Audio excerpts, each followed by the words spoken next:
you. Thank you very much, choir. This I believe. Amo ni ang akon ginatuuhan. I believe in God the Father. I believe in Christ the Son. I believe in the Holy Spirit, our God, three in one. I also believe in the resurrection. And what I am right now, it is because I believe. What we are right now is God's gift to us. And what we will become is still God's gift to us. The only thing that matters is when you believe. When you start disbelieving, when you start not being confident of what God can do for you, then you start fluctuating in your Christian life. Balik na ta mga kauturan, kabay pa nga nadumduman naton ang aton mga ginatun-an sa kada Domingo, kay amo ini siya mga kauturan ang aton basis no of our life as we live and as we wait for the soon return of our dear Lord and Savior Jesus Christ. May our lives be guided by the Word of God. Last Sunday we talked about the mission of Maranatha Baptist Church. The mission of Maranatha Baptist Church must be our personal mission too. There is only one mission. This church exists for 62 long years. Sa March 9, mas 63 na kita mga kauturan.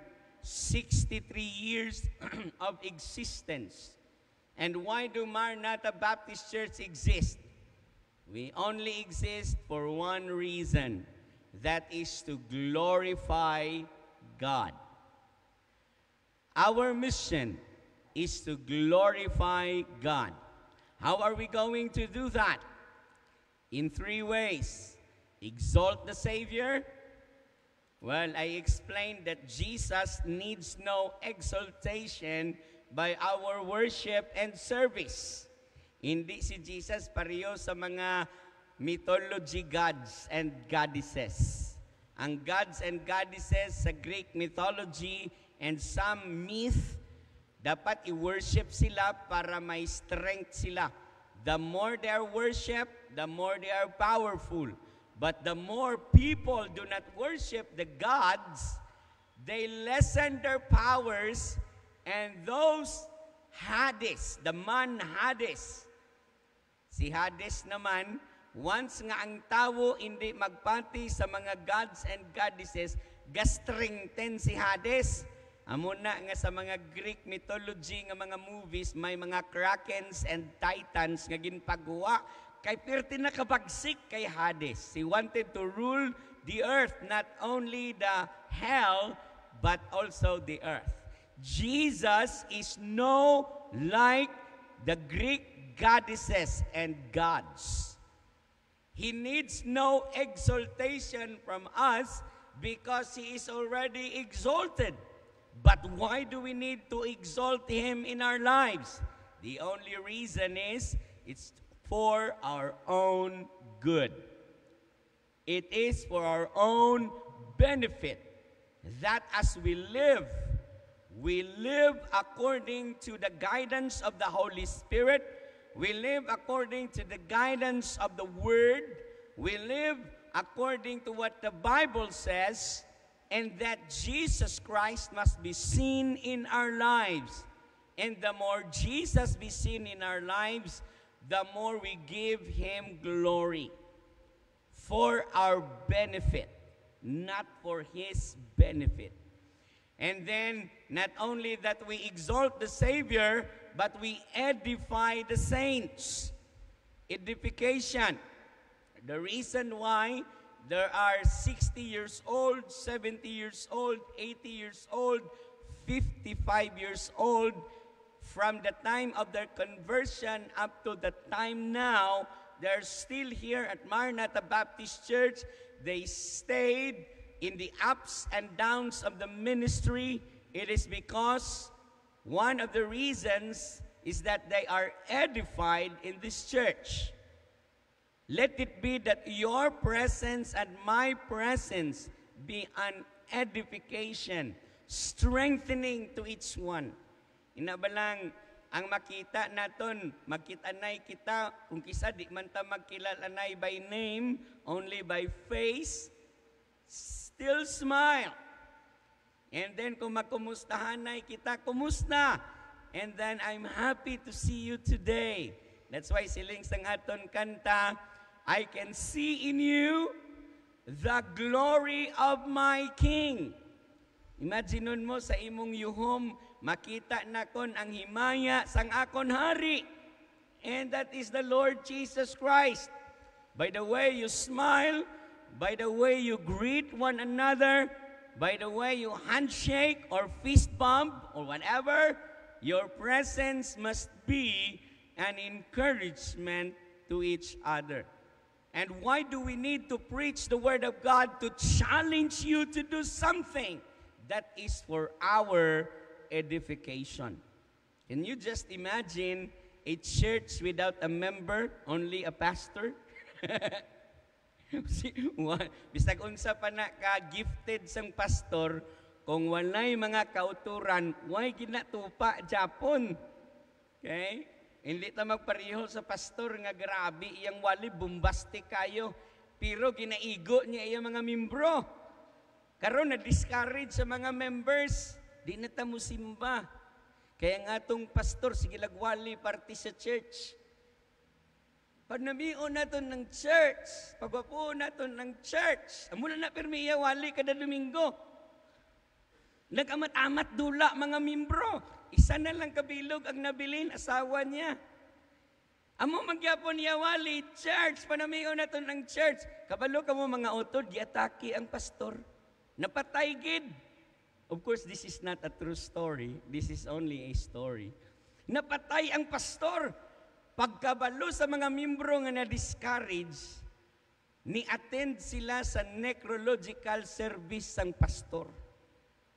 Kay grabe ila pangamuyo, nga naano man namong pastor, Lord man, sige naman church, church, church. Kadawali niya, church, church, church. Kabalo ka mo mga utod, pagbisita nila sa lungon, nitanaw sila, final viewing, gamo na si pastor, oh. Bisan patay na church, magyapon ang ginapanumdum. Kibot ang mga membro. Ano man si pastor? Now, no matter how good the pastor is, once you are not edified in a certain fellowship, that's the reason why others left. Nga ang iba naghalin sa Maranatha Baptist Church. One reason, they're not edified. Sino ang may sala? Si pastor o kon ikaw nga tupad? Isip-isip. Both, of course. Both. The pastor kag ang imo tupad. So, we exalt, we glorify God by edifying believers. And third, we exalt the Lord, we glorify the Lord Jesus Christ by evangelizing the lost. Our basis is Colossians 1:27 to 29. That is the Maranatha Baptist Bible College theme verse. Kakabay pa nga mamaterialize na sa aton mga kabuhi. Today, we will go back to our study in the book of Acts.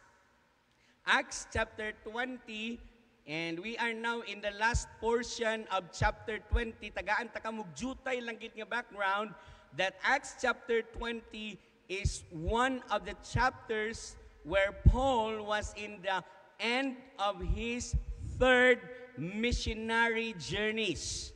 He has 3 missionary journeys. Ang ikaapat amo nang journey niya to Rome. And we know that he died in Rome. So meaning, chapter 20 to chapter 28, ining pitsyam ka mga chapters, nagaistorya sa aton sang ulihi na nga mga portion sa kabuhi ni Pablo, and this is one of the remarkable chapters in the life of Paul. Why? Because in chapter 20, si Paul in his missionary journey, he went back to Europe in order for him to strengthen the churches. So from Troas, he went to Macedonia, to Philippi, to Thessalonica. Pag-abot niya sa Corinth, may ara to nga mga Hudiyo, mga kauturan, nga wala pa natak-an sa paghingabot sa maayong balita sang Dios. And so the Jewish people there tries to attack again the gospel and the minister. Supposedly, Paul will go from Corinth, then going down to Jerusalem. But because of that attack and persecution, nahitabo mga utod nga nibalik si Paul from Corinth. He went back to Berea, he went back to Thessalonica, he went back to Philippi. Of course, may mga blessings because there are people who went back with him, who accompanied him, 7 men. Accompanied him from Europe, going back to Troas. And then from Troas, Paul did not stop ministering. That is the beginning of chapter 20. Verses 1 to 12, he faces the challenges. And then 13 to 17, makita naton ang another challenge in the ministry. 1 to 12, challenge niya. He went from one place to another. He did not stay for long. Then second challenge niya, kaysang pagwali niya sa isa ka lugar in Troas, mayang people nga sa kalabaon sang wali natulugan. Dumduman niya na nga wali, amo na nga ayaw jud mugtulog. Kung nagawali si pastor, kay base sa inyong pagpiyong-piyong, matulugan mo niya, gahi raban na atong bangko, niya maigo inyong ulo, basig amo pa ng kausa sa inyong kamatayon. Wakoy gahom para buhion ka. So si Pablo, si Eutychus ato to third floor, natulugan, nadagdag, patay. And then Paul restored this life back. Of course, God is the one who did it. He just used Paul as an instrument. And then a revive. And the church was happy. But they are sad because Paul will leave them. So naghalin si Pablo, and then didto siya manukad sa Miletus, pakadto sa Jerusalem. And in Miletus, brothers and sisters in the Lord, we studied here the heart of the pastor. Okay? The indelible marks of a true minister of the gospel. We studied them from chapter 17 to chapter 27. Verses 17 to verses 27. And the remarkable verse in Acts chapter 20 is verse 24, which is the basis of our text in our 58th missions conference. Siling niya, but none of these things move me, neither count I my life dear unto myself, so that I might finish my course with joy, and the ministry which I have received of the Lord Jesus, to testify the gospel of the grace of God. That's our theme for the 58th Missions Conference. And today, in Acts chapter 20, verses 28 to 38, i-divide pagidnakon sa duha para dili ta maimpatso. No? Tatlo lang anay ka verses subong, 28, 29, 30, 31. Apat kili ka verses. Okay? So we will read the text. This is the heart of the Apostle Paul pouring out to the pastors and elders and the leaders of the churches in Miletus and Ephesus. Look at verse number 28. Let's read the text. The Bible says, "Take heed therefore unto yourselves and to all the flock over the which the Holy Ghost has made you overseers, to feed the church of God, which he hath purchased with his own blood. For I know this, that after my departing shall grievous wolves enter in among you, not sparing the flock. Also of your own selves shall men arise, speaking perverse things, to draw away disciples after them. Last verse for this morning, therefore watch and remember that by the space of 3 years I ceased not to warn everyone night and day with tears. This is the heart of the pastor. This is Paul talking to the pastors and leaders of the ministries in Ephesus and Miletus.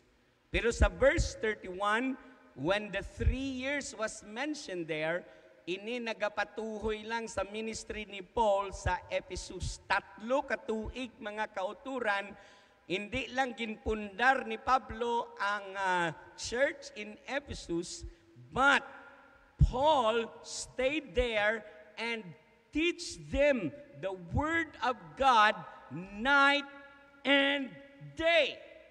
Can you just imagine day and night teaching and preaching for 3 long years? 365 times 3. Amo ina kalaba, kagalawig ang pagminister ni Apostle Paul sa Ephesus. And in Revelation chapter 2, we remember there the church in Ephesus, one of the churches nga ginhambalan ni Jesus. You have left your first love. This is the church in Ephesus founded by Paul. Then the Apostle John wrote them, challenging them, encouraging them, and we know that they represent churches in our time today. May mga churches subong nga sang una tamis kayo ang paghigugma sa Ginoo. Makita gid sa ila fellowship, makita sa ila evangelism, makita sa ila church growth, but over the years, remembering the Metropolitan Church by Charles Haddon Spurgeon, nga sang nagsugod pa lang siya, dako-dako nga church, subong museum na lang. Church ni Dwight Lyman Moody, very remarkable place in their time. But today, there are only few believers going there. Why? Because they left their first love. Hindi na malayo sa Maranatha Baptist Church. Damo kita subong, but the moment we left our first love, I'll tell you, this church will become a memory. That is why here we have the Pastor Paul, challenging the pastor and reminding them of the responsibilities of a pastor. This morning, let's talk about the responsibilities of a pastor. The responsibility of Pastor June, Pastor Harry, and Pastor Luel, and all the churches in the world. If you want to know a pastor in a biblical perspective, we have 1 Timothy and Titus. We have there all the qualification of pastors. Paul is telling Timothy, Paul is telling Titus, these are the requirements if somebody in your church desire the office of a pastor and a deacon. Pero diri mga kauturan sa Acts chapter 20 lies the basis of his instruction in Timothy and Titus later on. So ari anay mga kauturan in verses 28 to 31, we can learn 5 responsibilities of a pastor. This is our task. Examine us. Hindi lang kamo mga kauturan, no? Kundi kamo magtulog if your pastor are doing them. If not, remind us. That's the purpose of text messaging. That's the purpose of messenger communication. That's the purpose of our media, social media. Use your phones. if we are not functioning, these things Paul told us about the responsibilities of a pastor, remind us kay base na too much focus kami sa amon mga kaugalingon, sa amon mga family, and other things. Take note, we are multitasking here in Maranatha Baptist Church. Ano magsiling ka multitask? I am a pastor, I am a principal, I am also a teacher. Tatlo na ka-task, labaw na si Pastor Jun. Okay? So, all of us are multitasking. We cannot memorize all of you. We do not know your state. We do not know your life unless you will let us know about it. There are 5 responsibilities of a pastor. Si Apostle Paul is the one teaching this pastor to do this task. 5. Number 1, siling niya sa verse number 28, take heed therefore unto yourselves. What is that? Number 1, pastors must always be on guard. Be on guard. The word take heed is actually not only an encouragement but an admonition to all the pastors to always be on guard. And among the scholars that I searched, John Gill, Pastor John Gill, may nami siya nga commentary on this, and I wanted to share this with you.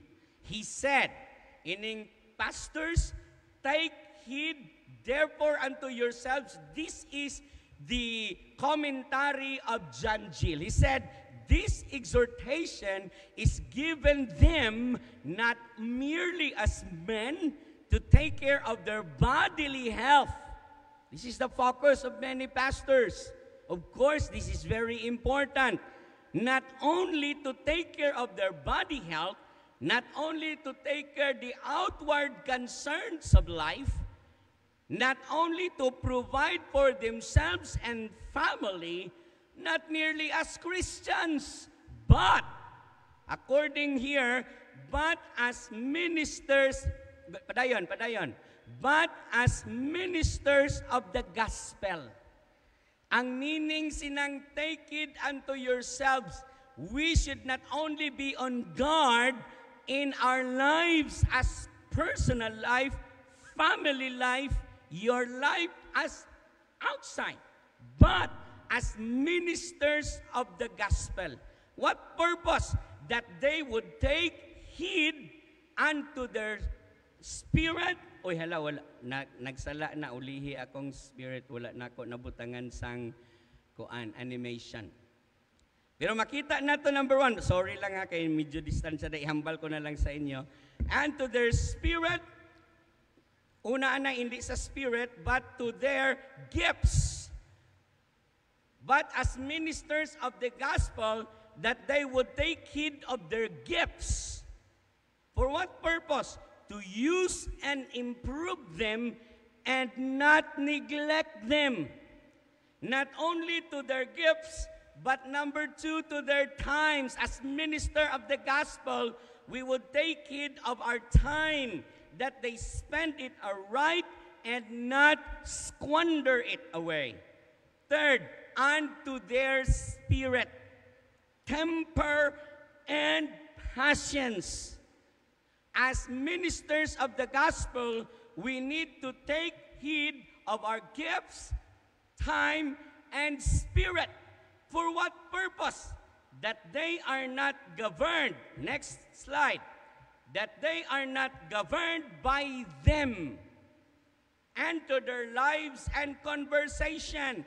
That they be exemplary to those who are under their care and to their doctrine, that it be according to the scriptures, that it be the doctrine of Christ, and the same with the apostles, that it be according to godliness, that it tends to edification, that it be sound and incorrupt, pure and unmixed, and all of a piece and consistent with itself. and that they be not infected and carried away with errors and heresies. This is the commentary of John Gill for the phrase, take heed therefore unto yourselves. Pastors, be on guard. Be on guard not only as our physical ministries, but as ministers of the gospel. We need to focus in strengthening our gifts, our time, and our spirit, that we will be a good example to the flock that God gave us. We should take care of our spirit, our temper, our attitude. Another purpose why we need to be on guard is on verse 30. And also of your own selves, because men shall arise among yourselves, speaking against you, to draw away disciples after them.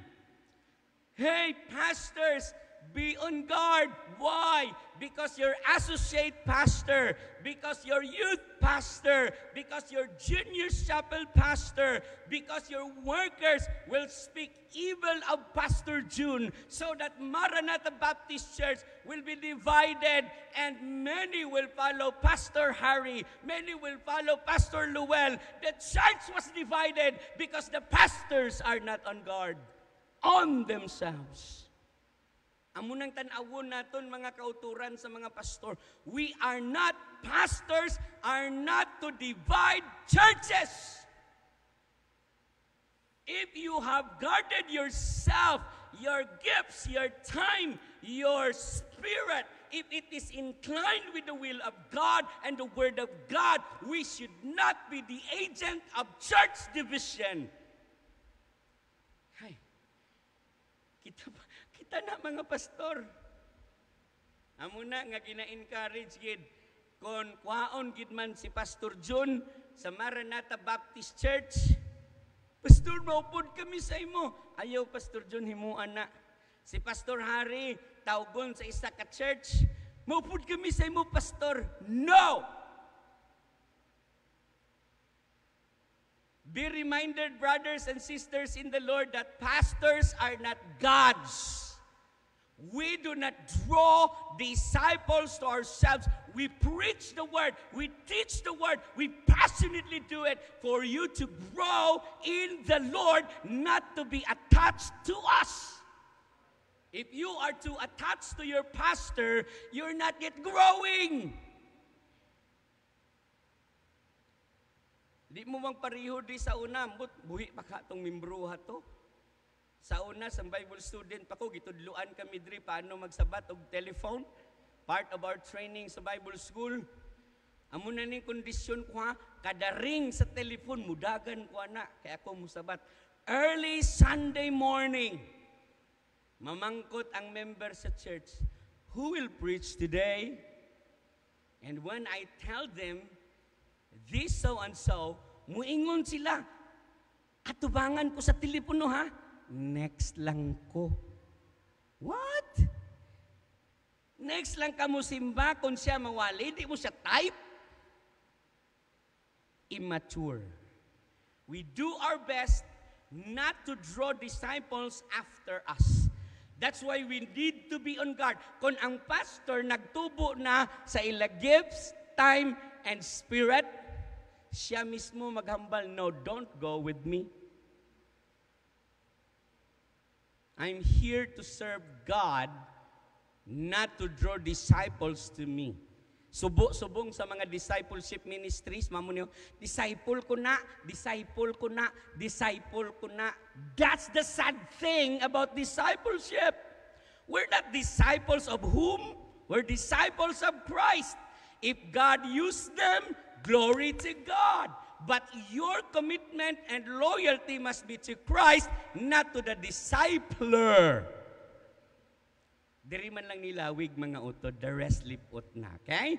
So kami nga mga pastors, tandaan nyo kita mga pastors, we need to always be on guard. What does it mean? Not as Christians only, not as family men, but as ministers of the gospel. What are we to focus? Our time, our spirit, and our gifts. We need to strengthen these three. These three will guide us to become a better, if not best, pastor. Second responsibility of a pastor is in verse 28. And to all the flock. Not only that we need to be on guard of ourselves, but number two, we need to guard the people of God. Why do we need to preach the Word of God in a verse-by-verse manner? Simply lang, we want you to know the Bible. We want you to know the truth. Kita nyo, kadawali namon, wala kami damo bersikulo nga ginakot.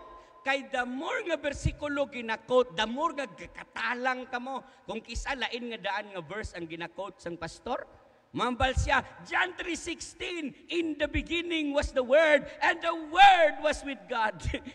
Unya, ikaw pod, amen, amen. That's why we only preach what's in the text so that you will be guided. This is the truth of the verse. Because we are guarding you.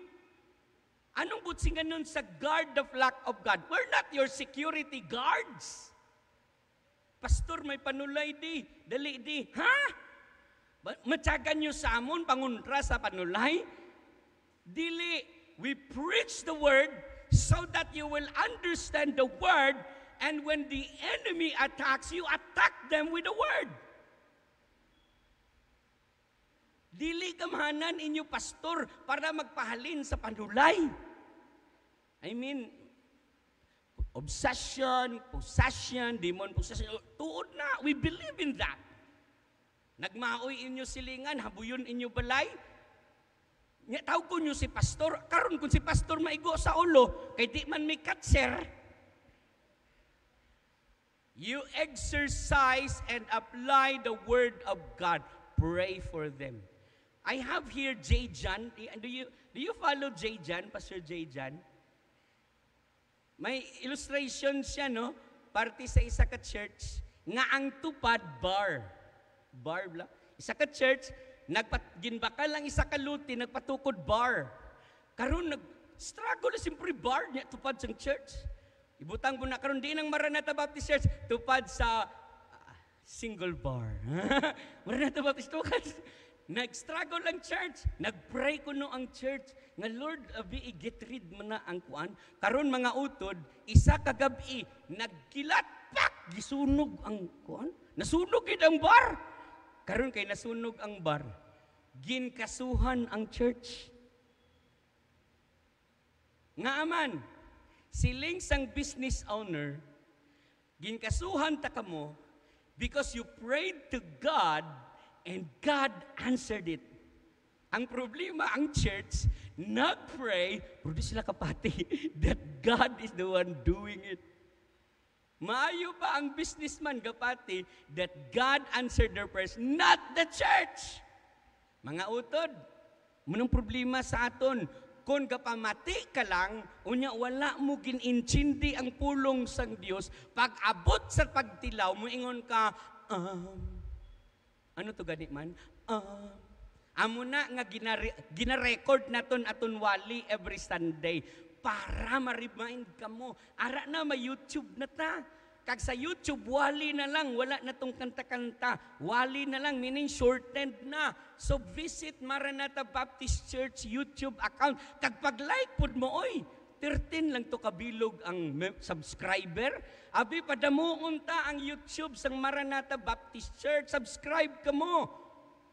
That is how we guard the people of God. We cannot be with you for 24 hours, 24/7, but we can be available when you call.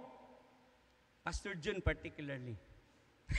Si Pastor Jun, labi na ko ng inyo mga balay ara sa mga subdivision nga di kasulod ang tricycle. Si Pastor Jun na lang yun inyong invite. Tungang gabi kayong tricycle. Di pwede kasulod sa iban nga subdivision. We preach the word in order for us to guard you of all the false teachers. Tanawan nyo sa verse 29. For I know this, siling na Apostle Paul, that after my departure shall grievous wolves enter in among you, not sparing the flock. Siling ni Pablo, they're already leading the church, pero when I live here now, people will come in and they will teach false doctrines, they will teach heresies, and many of your flock will obey them, listen to them, because they're authoritative when they speak their teachings than you are. That's why we need to preach the truth and nothing but the truth to guard you of all false teachers that are just in our neighborhood. Problema pa kung ari sa sulod. Verse 30, among yourselves. Number 3, balik verse 28. Over the which the Holy Ghost have made you overseers. Ano ang responsibility of a pastor? Number 3, the responsibility of a pastor, he must give in to the Spirit's leading. Hindi ang pastor magambal, ako di ang pastor. Ako ang sundon nyo. May mga churches nga mo sina. The pastor is authoritative, the authority. Amo na kung anong ihambal ni pastor, may pastor tong gawali sa Facebook, Brad, late ka naman, Brad! I-mention pangalan, come on! Grabe nga pastor, no? But Bible Baptist na guro nga mga grupo, nga ang ihambal sang pastor, authority sa membro. Amo na nga, dumduman ko na sa San Pedro, Laguna, no, si pastor, sino na?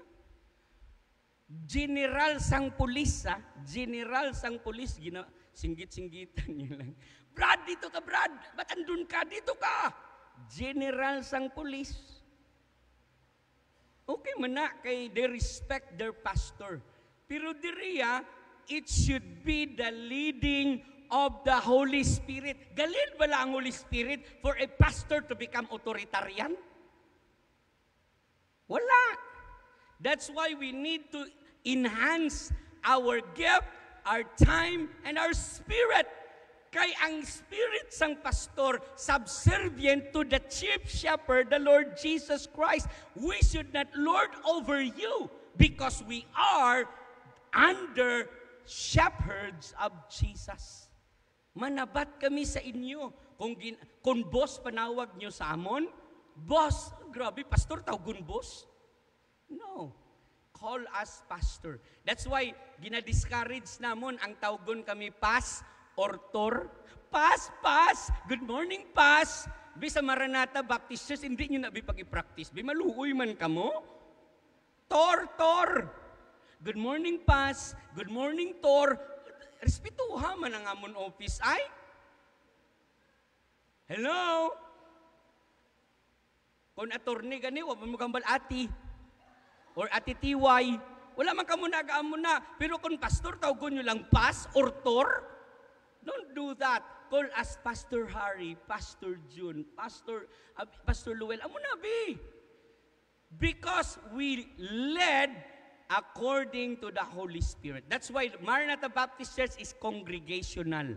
When we say congregational, Pastor June will receive vision from God or guidance from God. He present it to us. We present it to you. That's why every budget, we present it to you. Every project, we present it to you. We decide. Hindi kay si Pastor John magmato-mato lang, ara ng multi-purpose hall. Tada! Surprise! Unya, ula mo kabalo. Di ba kabalo ka mo nga nagpatukod tag multi-purpose? Hello? Every project that we make, we present it to you. Why? We're not boss. We're servant under the leadership of the Holy Spirit. If a pastor thinks he owns the church, this is my church. Sailo na kamo di sa Maranatha Baptist Church. Ang nagapamati, balasubong. We do not own the church. We shepherd the church. We guard ourselves, We teach you the truth to guard you, and that is how the Holy Spirit leads us. Number 4, to feed the church of God, which He hath purchased with His own blood. What are the 4th responsibility of a pastor is to grace the church of God. Bago alam mo ka-encounter sang grace, hindi na siya grace sa nga bugay. Grace is not only to feed the flock of God. Ginlantaw na kun siya sa dictionary, ang meaning gali sang grace is like the shepherd, ako bi ang sheep, not only I'll feed the flock, kundi pagwaon ko sila sa turil, gaidan ko sila, dalon ko sila sa green pastures para makakaon. And then pagkatapos kung gilangaw-langaw na ang karniro, kay may ara sa gali pilas nga wala nakita, hindi ko lang na paglantawon and let time heals. As a shepherd, I will go to the sheep, pour oil on that pilas, and then allow it to heal. Amo ng grace. Then, not only to feed them, but to lead them again to the water. And we know the sheep will not drink in the water that is noisy. So kung may subada, ang shepherd, mangita pa mangkuan siya, mabutang siya digbuho, mga layo-layo, jutay sa suba, nga gahod. And then, pagkatapos, iya na butangan kanal-kanal, and then, ang tubig makadto dito, kag amo na, That is the word grace. Not only to feed, but the optimal care a sheep needs. Amo na nga kung napilasan kamo, do not call the pastor of other churches. Call your pastor. Because in there, we will grace you. Not grace you with our presence, but we will be there to grace you. Care for you. Not only to feed you with the word, but to take care. If you are weak spiritually, we are just a text away. We are just a call away. Don't be shy. Church, basi naghalin na kamo sa Maranatha Baptist Church, kay wala ga-care ang pastor. Yes, we do not care because we are not omniscient to know your case. Are we omniscient? No. We need to be informed by your status in life. Kagdira pa lang kami ka-respond. Kaya kung gintagaan ang pastor sang omniscience, pag-action mo pa lang, ara na kami. Wala ka pa kaubo, ara na kami. Kabalo kami nga in 5 minutes, mag-ubo ka. If we are given the gift of omniscience, but not. So the way we grace you is the way we know your state. So let us know about it. Lastly for this morning, therefore watch, verse 31.